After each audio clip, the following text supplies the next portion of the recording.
այն խորհրդային միության ժամանակներից, երբ որ շինանյութ եւ այլն տարբեր տրամաբանությամբ էր, մարդիկ ընդհանուր տուն կառուցելիս բան էին անում, պլանավորում էին, ասում են, բա որ բաները, ասենք Գերդաստանի ներկայացուցիչները հավաքվեն,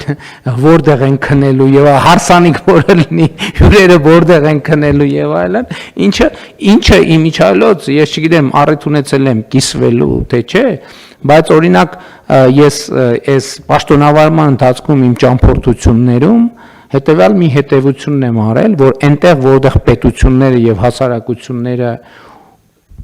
պայմանական ասած ուժեղ են եւ զարգացած են, այդտեղ առանձնատների չափերը փոքր են։ Ինչ կապ ունի սա հանրության եւ պետության ուժեղացման հետ։ Ես օրինակ ասենք մի շարք եվրոպական երկրների, որոնք տենց շատ բան են, քաղաքակրթական կենտրոնն են եղել եւ ըստ էության այսօրվա ժամանակակից քաղաքակրթությունը հենված է իրանց ստեղծած արժեքների վրա, երբ որ առիթներ եղել է գյուղերով եւ այլն շրջել եմ եւ տեսել եմ, ես ապշել եմ տների փոքրությունից, առանձնատների փոքրությունից, որը իհարկե սկզբանե նպատակը եղել այն, որ տաքացնել եւ այլն բան լինի։ Եվ հաջորդ պահին որպես միջին վիճակագրական հայաստանցի մոտ հարց է ծագել։ Բա մի րոպե, բա այս մարդիկ որ պետք է ծնունդ անեին, որտեղ են արել, որ սենց փոքր է իրենց տները։ Եվ բնականաբար ստացել են պատասխանը մոտակա փաբում կամ որովհետև ստեղ հնարավոր չի հյուր ընդունել։ Եվ սա այդ փոքր տները ստիպել է, որ մարդիկ դուրս գան եւ շփվեն իրար հետ։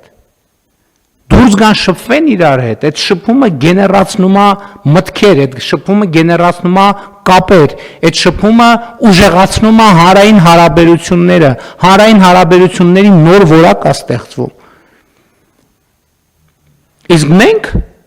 մեր դեպքում մի փոքր այլ տրամաբանություն է։ Մենք տները կառուցում ենք հիմնականում այնց, որ այնտեղից դուրս գալու կարիք ընդհանրապես չլինի։ Եվ սա իր հետ բերում է հանրային եւ քաղաքական եւ պետականության հետ կապված եւ իրավակարգի հետ կապված որոշակի բաներ, հետևանքներ, որտեղ երբ որ դու ավելի շատ դրսում ես, դու ավելի մեծ շահագրգռություն ունես, որպեսզի իրավակարգը լինի ուժեղ, քան թե դու տանն ես ավելի շատ, երբ որ դու ավելի շատ տանն ես, քո շահագրգռությունը, որ իրավակարգը լինի ուժեղ, ավելի պակաս է։ Որովհետև դու համարում ես, որ իրավակարգ այդ պարագայում քո դռնից ավելի շատ է ներս մտնում։ Իսկ երբ որ դու դրսում ես, ընդհակառակը իրավակարգը ինչքան ուժեղ, քեզ համար դրսում ավելի շատ տնային պայման է ապահովում։ Ու սրանք շատ կարևոր նրբություններ են, որոնք ել եմ ասում, իրականության մեջ չեն ուսումնասիրում, մենք չենք հետազոտում, մենք մեզ չենք ճանաչում բավարար չափով, բայց մենք պետք է դա անենք անպայման։ Իմիջիալոց Տիկին Անդրեասյան, սրանք շատ կարևոր թեմաներ են, եւ կառավարությունն էլ այս թեմաները նաեւ գիտության զարգացման տրամաբանության մեջ պետք է մենք այս թեմաները դնենք մեր գիտական հանրության առաջ, որպեսզի մենք այդ հետազոտություններով կարողանանք մեր որոշումները ավելի լավ ճանաչել եւ մեր կարիքները ավելի լավ ճանաչել։ Հիմա օրինակ 16 միլիոնի ծրագրերը մեր գյուղերը փոխում է, որովհետեւ լրիվ ուրիշ կուլտուրա է ձևավորվում։ Հիմա ասենք ես վստահ չեմ, կարող ենք օրինակ հետազոտություն անել, թե օրինակ մեր գյուղերում, ասենք օրինակ Բերքաբեր գյուղը, որ ամենաշատ ինքը իր ծավալի համեմատած ամենաշատ օգտվող գյուղերից մեկն է։ Կարելի է հետազոտություն անել, մինչև 16 միլիոնի ծրագիրը քանի տուն կար գյուղում, որ կառուցվել է նախագծով, եւ հիմա քանի տուն կա, որ կառուցվել է նախագծով։ Ես համոզված եմ, որ այստեղ թվերը, տեսակարար կշիռները, իսկ նախագծով տունը ուրիշ մտածողություն է։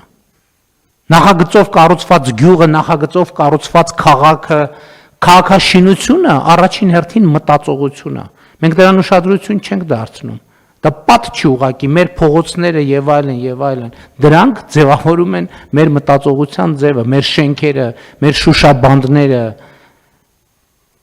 ձևավորում են մեր մտածողության ձևը։ Եվ սրանք շատ խորքային փոփոխություններ են եւ այդ փոփոխությունները պետք է մենք տեսնենք, ուսումնասիրենք։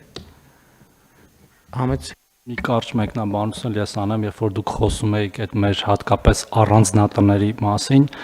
ես կարծում եմ, որ մենք տենց փոքրիկ ամրոցներ են կառուցում, ոչ թե տներ մեր համար, որ պաշտպանվենք, ենթադրում եմ ժամանակին դրա կարիքը եղել է, բարձր պարիսպներով, այդ ձեր ասած բոլոր հարմարությունները, որ ամեն ինչ փոքր միջնաբերդ, հա, որտեղ կարելի է ապրել երկար, մեծ